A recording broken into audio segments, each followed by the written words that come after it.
ভাঙড়ের বিধানসভা সিটটা নওশাদ সিদ্দিকীর হাত থেকে চলে যাচ্ছে।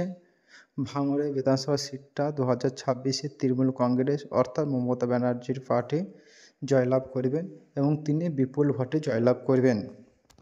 এখানে 2016-তে তৃণমূল কংগ্রেস জয়লাভ করেছিলেন এবং 2021-এ নওশাদ সিদ্দিকী জয়লাভ করেছে।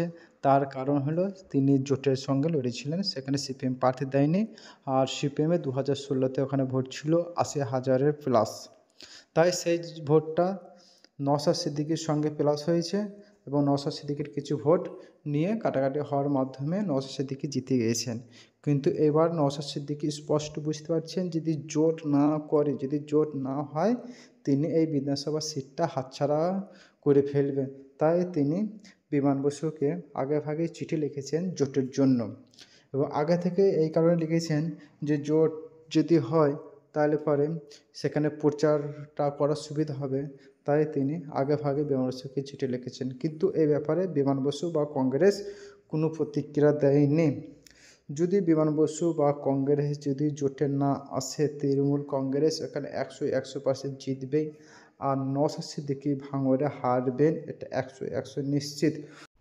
সিপিএম কংগ্রেস যদি আইএসএফের সঙ্গে জোট না বাঁধে তাহলে পরে 2026-এ নওশাদ সিদ্দিকীর রাজনীতিক কেরিয়ার শেষ হয়ে যাবে।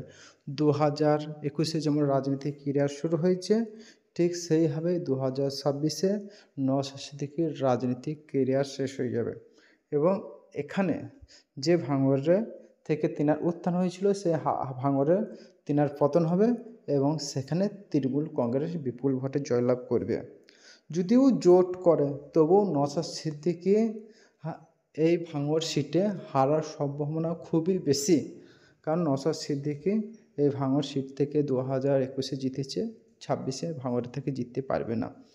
যদি কংগ্রেস সিপিএম জোট করে তাহলে পরে একটা হাড্ডাহাড্ডি লড়াই হবে, আর যদি না জোট করে তাহলে নওশাদ সিদ্দিকী 100% হারছেন এখানে।